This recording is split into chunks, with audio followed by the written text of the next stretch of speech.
Imagine a world without sound, a world draped in a thick, golden mist, where the only movement is the gentle sway of endless wetlands. This is a realm of absolute silence, ruled not by roars or growls, but by an immense, suffocating presence. This was the age of Titanoboa. In the humid expanse of what would one day become South America's Ceregian coal mine, life pulsed in a super-greenhouse world. The air was thick, hot, and heavy with moisture. Giant ferns and towering tropical trees created a canopy so dense that sunlight struggled to pierce through, dappling the murky waters below. This was a world of giants. Turtles the size of dinner tables, crocodiles longer than modern-day cars, and lungfish as big as a man. But even among these behemoths, one reigned supreme, an undisputed monarch of the swamp. Its body, at its thickest point, would have been as wide as your waist. This wasn't just a large snake. It was the largest snake that ever lived, a biological singularity that pushed the very limits of what a reptile could become. But its dominance wasn't just about size, it was about its place in the world. In this primordial wetland, Titanoboa had no natural predators. It was an apex predator in the truest sense of the word. Nothing hunted it, nothing challenged its throne. Its life was a slow, deliberate ballet of survival, unburdened by the fear of being hunted. Its days were spent in the warm, shallow waters, a colossal ribbon of muscle and scale, perfectly camouflaged against the muddy riverbeds. Its hunting strategy was one of patient, overwhelming force. It didn't need venom. It didn't need speed over long distances. It needed only to wait. Submerged, with just its eyes above the surface, it would lie motionless for hours, even days. It was a living, breathing part of the landscape. An unsuspecting giant turtle or a massive crocodilian would drift by, seeking a sunny spot or a meal of its own, completely unaware of the coiled power lurking beneath. Then, in a blur of motion that defied its immense size, the attack would come. This was constriction on a mythological scale. The pressure it could exert would have been astronomical, an unstoppable force that would have shattered bones and extinguished life within moments. It was a swift, silent, and absolute end. After such a monumental meal, a creature like a 10-foot-long crocodile, the Titanoboa, could afford to be lethargic. It might not need to eat again for an entire year. It would spend its time digesting, basking, and simply existing. Its massive form, a testament to the abundance of its environment. The swamp provided everything it needed, and in return, the Titanoboa kept the ecosystem in balance, a quiet regulator of the other giants. But underlying it all was the silent authority of the great snake. Its presence was a constant, a fundamental law of nature in this lost world. Other animals didn't live in terror, but in a state of primal awareness. They knew the water held a king, and they moved with a respect born of instinct. The Paleocene epoch was one of the warmest periods in Earth's history. The average temperature of Titanoboa's habitat was estimated to be around 90 degrees Fahrenheit, a perfect hothouse for creating a reptilian leviathan. It was a unique window in time, a perfect storm of environmental conditions that allowed life to experiment with size in a way we've never seen since. Imagine floating down that ancient river. The water is murky, the color of tea. Giant lily pads, big enough to stand on, drift by. On the banks, strange, unfamiliar plants create a wall of green. You might see the broad, armored back of a carbonemys, the giant turtle sunning itself on a log. You might glimpse the long snout of an Acarantisuchus, a prehistoric crocodile, silently stalking the water's edge. The air is so thick you can almost drink it, and then you see it, a disturbance in the water. Not a splash, but a slow, powerful ripple that seems to warp the surface. You don't see its head, you don't see its tail, you only see a section of its body, and that alone is enough to stop your heart. You've just witnessed the king moving through its domain. You feel an instinctual, profound sense of awe and fear. Its massive body, once an advantage, became a liability. It required a huge amount of warmth to function, and the cooling world could no longer provide it. Its metabolism slowed. Its movements became sluggish. The vast wetlands receded, changing the landscape and the availability of its giant prey. The perfect conditions that created the Titanoboa were gone.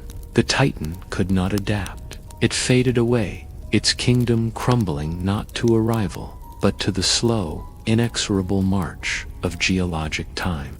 Today, all we have left are its fossilized remains, discovered in that Colombian coal mine, gigantic vertebrae the size of grapefruits that first alerted paleontologists to the existence of a snake beyond their wildest dreams. These bones are the final echoes of its silent reign. They tell a story of a time when the world was different, a world of oppressive heat and incredible life. The story of Titanoboa is more than just a tale of a big snake. It's a reminder of the sheer scale and power that nature can achieve. It's a window into a lost world that operated by different rules. It reminds us that dominance doesn't always come with a roar. Sometimes it is silent, patient, and absolute. It's the feeling of a shadow passing over you, the primal knowledge that you are in the presence of something far greater and more powerful than yourself. The ghost of the Titanoboa still haunts our imagination, a colossal specter from a time when monsters were real, ruling over a silent, misty, and forgotten kingdom. Thank you for joining me on this journey back in time. If you were captivated by the world of the Titanoboa, please like this video and subscribe for more stories from our planet's incredible past. We'll see you next time. Close your eyes for a moment. Imagine a world where the warmth never left. A world without ice, without the bite of winter frost, where the planet was wrapped in a permanent, gentle embrace. This wasn't a dream. It was our Earth, some 60 million years ago, during an age we call the Paleocene. Picture this. The air is thick, humid, and heavy with the scent of damp earth and blooming flowers. It carries so much moisture you can almost drink it. The sun, a hazy orb in a pale sky, filters through a dense canopy of colossal trees. This isn't just a forest, it's a global jungle stretching from pole to pole. There are no vast open grasslands, no icy tundras, just an endless sea of green. Towering ferns, palms, and ancient relatives of today's magnolias create a cathedral of leaves overhead, so thick that the forest floor lives in a perpetual twilight. The rivers here don't rush, they meander, slow and lazy, their waters dark and warm like steeped tea, stained by the tannins from decaying leaves. Giant lily pads, big enough to serve as rafts, drift aimlessly. The only sounds are the deep hum of insects, the splash of something unseen slipping into the water, and the rustle of leaves stirred by a breeze that offers no real relief from the heat. This is a world breathing slowly, a planet in a state of deep, tropical calm. It's a world where every evening feels like a soft, balmy twilight that lasts for an eternity. This was the hothouse Earth, a period that followed the dramatic extinction of the dinosaurs. For millions of years, the planet's thermostat was cranked way up. Average global temperatures were perhaps 10 to 15 degrees Celsius warmer than they are today. The polar regions, which we now associate with vast sheets of ice, were lush and forested. Crocodiles and turtles swam in the warm Arctic Ocean. The difference in temperature between the equator and the poles was much smaller than it is now, creating a more uniform, stable climate across the globe. What fueled this planetary heat wave? The answer lies in the air itself. The atmosphere was saturated with greenhouse gases, especially carbon dioxide. Studying the Paleocene isn't just an act of geological tourism, it's a vital lesson. It shows us what Earth is capable of. It provides a real-world case study of what happens when carbon dioxide levels in the atmosphere skyrocket. The rock and fossil records from this time are like a planetary instruction manual, showing us the direct link between CO2, global temperatures, and sea levels. Scientists drill deep into ancient ocean sediments to analyze the chemistry of tiny fossilized shells. These shells, from creatures called foraminiifera, lock in a record of the temperature and composition of the water they lived in 60 million years ago. It's through this painstaking work that we can reconstruct the climate of this lost world with such confidence. We can see the warming, we can measure the CO2, and we can observe how the entire Earth system responded. And the response was profound. Sea levels were much higher, as there were no large ice sheets to lock up water. Coastlines were completely different. Much of what is now dry land, including large parts of Europe and North America, was submerged beneath shallow, warm seas. The very geography of our planet was shaped by this intense warmth. This ancient hothouse eventually did cool down. Over millions of years, geological processes, like the formation of the Himalayas, exposed new rock that reacted with atmospheric CO2, slowly drawing it out of the sky. The planet's thermostat began to turn down, bit by bit, leading to the more varied and cooler climates that allowed for the evolution of the life we see around us today, including, eventually, ourselves. But the Paleocene remains a stark and powerful reminder. It demonstrates that Earth's climate is not inherently stable. It can and has existed in states that are radically different from our own. The speed is the crucial difference. The warming of the Paleocene happened over geological timescales, thousands and millions of years, giving life a chance to adapt, evolve, and migrate. Today, we are pumping greenhouse gases into the atmosphere at a rate hundreds of times faster than even the most intense volcanic periods of the past. We are forcing a change that is, geologically speaking, instantaneous. We are, in effect, trying to recreate a hothouse climate on a timescale that life, including our own civilization, has never had to cope with before. When we look back at the world of the Paleocene, we see more than just a steamy, primeval jungle. We see a reflection of a possible future.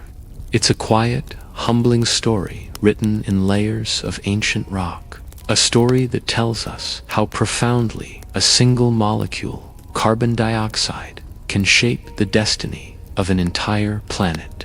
It's a world that is long gone, but its lessons are more relevant now than ever. It teaches us about the resilience of life, but also about the immense power of the planet's climate system's power we should respect and strive to understand. Thank you for joining me on this journey back in time. If you found this glimpse into Earth's deep past fascinating, consider subscribing for more stories from our planet's incredible history. See you next time. In the heart of the wild, there are worlds held together by giants. Not the giants of myth and legend, but living, breathing titans that shape the very land they walk upon. Imagine a vast savanna stretching out like a golden sea under the African sun. This entire ecosystem, this intricate web of life, pulses to the rhythm of its largest inhabitants. Let's start with the elephants. When a herd moves, it's not just a journey, it's an act of creation. With every step, they carve paths through dense thickets, opening up the landscape for smaller creatures. They're nature's gardeners, dispersing seeds over miles in their dung, planting future forests without even trying. They dig for water in dry riverbeds, creating oases that become lifelines for countless other species during the harshest droughts. Zebras, wildebeest, and even predators will come to these elephant-dug wells to drink.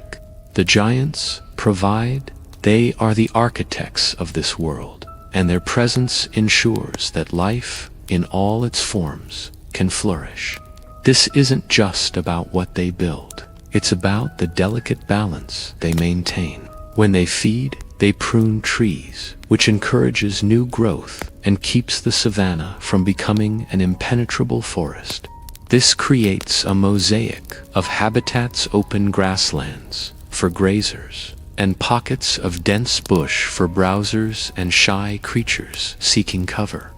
This isn't just a chaotic stampede, it's a precisely timed event that shapes the entire food web. Their grazing is so intense, it's like a giant lawnmower passing over the land. This mowing stimulates fresh, nutritious grass to grow, which in turn feeds smaller herbivores long after the great herds have passed. Their journey is fraught with peril. At the river crossings, crocodiles lie in wait, a dramatic and brutal part of the cycle. But even in death, the migrants give back. Their carcasses feed the crocodiles, the vultures, the hyenas, and countless smaller scavengers. Nothing is wasted. This massive transfer of nutrients from the plains to the rivers and back again is fueled by the movement of these giants. Now, let's journey from the sun-scorched plains of Africa to the cool, temperate rainforests of North America. Here, another giant holds court, the grizzly bear. When you think of a grizzly, you might picture a solitary, powerful hunter.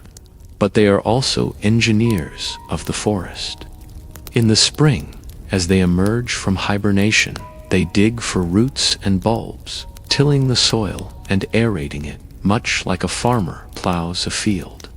This helps plants to thrive, but their most significant role comes later in the year with the salmon run. This is where the grizzly's true power as a keystone species is revealed. Thousands upon thousands of salmon swim upstream from the ocean, returning to the very streams where they were born to spawn and die. The grizzlies gather at the rivers, feasting on this incredible bounty. It's a crucial time for them, as they need to build up fat reserves to survive the long winter ahead. But they're messy eaters. A bear will often catch a salmon, carry it into the forest, eat the most nutrient-rich parts, the skin, brain, and eggs, and leave the rest. This might seem wasteful, but it's a vital service. These fish carcasses are dragged, sometimes hundreds of feet, away from the riverbank. What happens to them? They decompose, releasing a massive pulse of marine-derived nitrogen into the forest floor. Think about that. Nutrients from the deep ocean are being transported into the heart of the forest, courtesy of the bears. Scientists have traced this nitrogen and found it in the trees, the shrubs, the insects, and even the birds of the forest. The trees along salmon-bearing streams grow faster and larger than their counterparts along streams without salmon. The bears are literally fertilizing the forest with fish. It's an incredible connection, a bridge between two completely different ecosystems, the ocean and the forest built by bears. The insects that feast on the salmon carcasses become food for birds. The birds, in turn, help spread seeds throughout the forest. It's a cascading effect, a chain reaction of life, all kicked off by the simple act of a bear having a meal. The vibrant green of the Pacific rainforest owes a huge debt to the salmon and the bears that carry them ashore. Now, let's dive beneath the waves into the world's oceans, where another kind of giant reigns. The great whales. A blue whale, the largest animal that has ever lived, is the size of a passenger jet. For centuries, we saw them simply as a source of oil and meat. We failed to understand their profound importance to the health of our entire planet. When a massive whale feeds, it often does so in the dark, nutrient-rich depths. It then returns to the surface to breathe, rest, and excrete. This process, known as the whale pump, brings essential nutrients like nitrogen and iron from the deep sea up to the sunlit surface layer. Why is this so important? Because this is where phytoplankton live. Phytoplankton are microscopic marine plants. They are the base of the entire oceanic food web, and they need sunlight and these very nutrients to grow. By fertilizing the surface waters, whales create massive phytoplankton blooms. These blooms feed krill, which in turn feed fish, penguins, seals, and even the whales themselves. More whales mean more phytoplankton. More phytoplankton means more life in the ocean. But their contribution doesn't end there. Phytoplankton are also responsible for producing at least half of the oxygen in our atmosphere.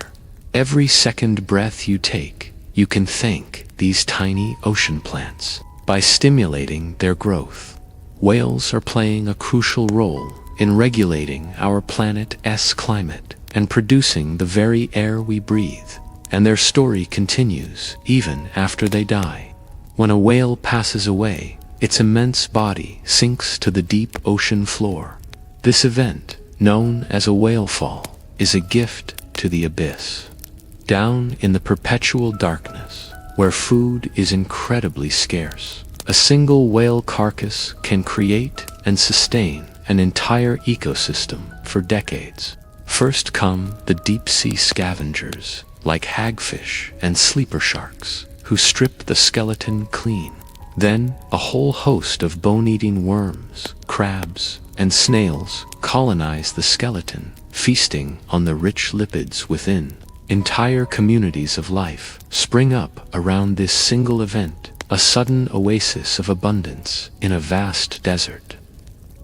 From elephants sculpting the savanna, to bears fertilizing rainforests with salmon, to whales regulating the climate from the ocean depths, these giants are not just inhabitants of their ecosystems. They are the pillars that support them. Their size and power are not just for show. They are functional. They are the gardeners, the engineers, the architects of the wild.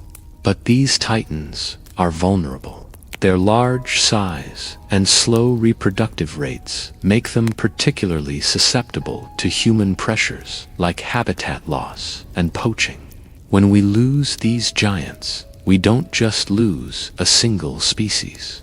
We risk the collapse of the entire intricate systems they uphold. The forests may become silent, the savannas may turn to scrub, and the oceans may become less productive. Protecting them isn't just about saving an iconic animal. It's about protecting the health and resilience of our entire planet. It's about recognizing that in the grand, beautiful complexity of nature, the largest among us have the largest role to play. Thank you so much for joining me on this journey today. If you found this as fascinating as I do, consider subscribing and joining our community of nature lovers. Every bit of awareness helps us appreciate and protect these incredible giants and the worlds they build. See you in the next one. In the quiet hum of the world, something was changing. It wasn't a sudden crash or a thundering roar that announced its arrival. No, this change was a whisper, a sigh carried on the wind that no one quite registered at first. The sun still rose, painting the sky in familiar shades of orange and pink. The rivers still flowed, carving their ancient paths through the land. But beneath the surface of the everyday, a subtle shift was underway. The first to feel it, though they couldn't name it, were the creatures of the deep forest. The air, once thick with the sweet, humid breath of a million leaves, began to feel thinner, crisper. The morning mists lingered longer, clinging to the valleys like a shroud of damp, cool silk. A persistent chill started to seep into the soil, a cold that didn't just belong to the night anymore, but seemed to be a permanent resident of the shadows. On a foggy dawn, a lone jaguar patrolled the edge of its territory, its breath plumed in the air, a fleeting cloud of white. The usual cacophony of the rainforest waking up was muted, as if the volume of the world had been turned down. The vibrant chorus of frogs was quieter, the chatter of monkeys less frantic. The jaguar paused, its golden eyes scanning the dense undergrowth. It felt a strange stillness, an unfamiliar quiet that prickled its senses. There was no immediate threat, no rival in sight, but a deep, primal instinct told it that the world it knew was slowly, imperceptibly, becoming something else. The scent of rain was different, colder. The very taste of the air had changed. This was the beginning. It started not with a bang, but with a prolonged foggy dawn that stretched into the day, a gentle sadness that settled over the land like dew. The vibrant greens of the rainforest canopy began to lose their luster. A hint of yellow, a touch of brown, started to speckle the endless sea of leaves.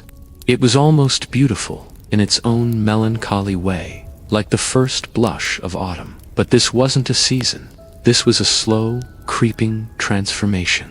The great rainforests, the planet's green lungs, began to shrink. Not in great swaths of destruction, but leaf by leaf, tree by tree.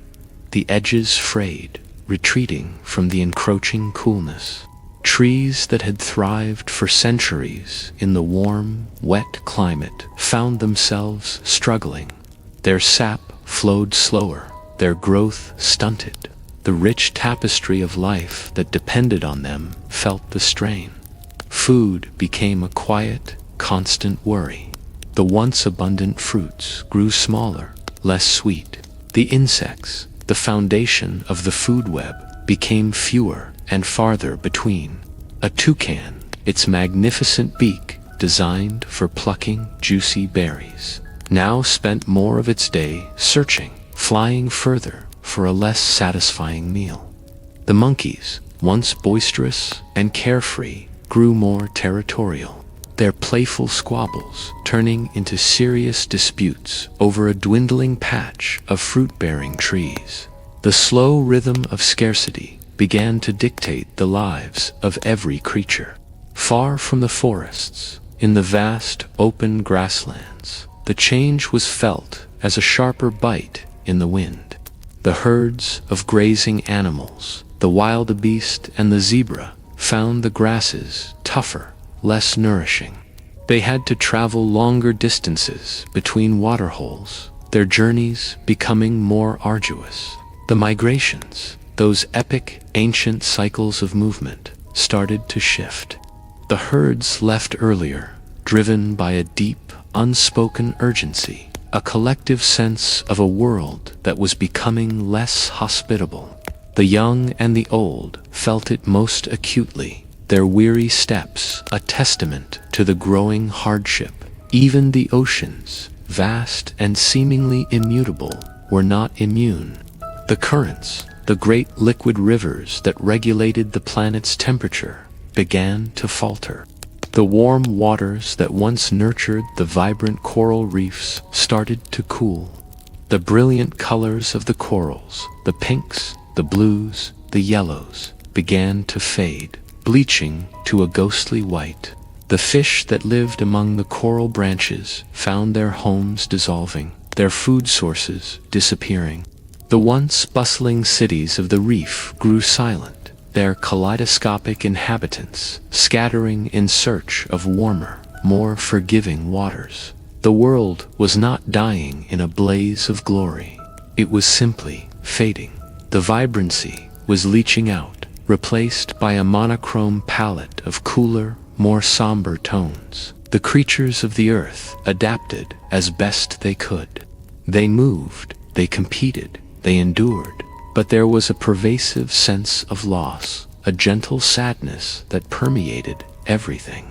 It was the sadness of a forgotten song, the melancholy of a fading memory.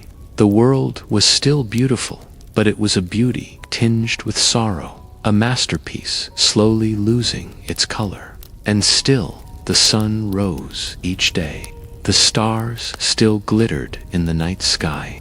The moon still waxed and waned. From a distance, everything might have looked the same, but for those who lived within it, for the jaguar in the silent forest, for the toucan on its fruitless search, for the fish in the ghostly reef, the world was irrevocably, profoundly different.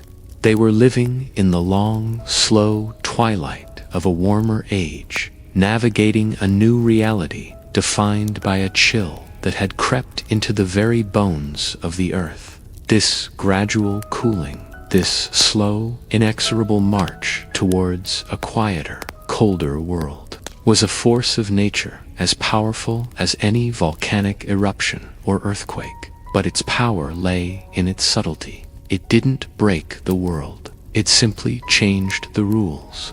It rewrote the ancient contracts between the land, the sea, and the life they supported.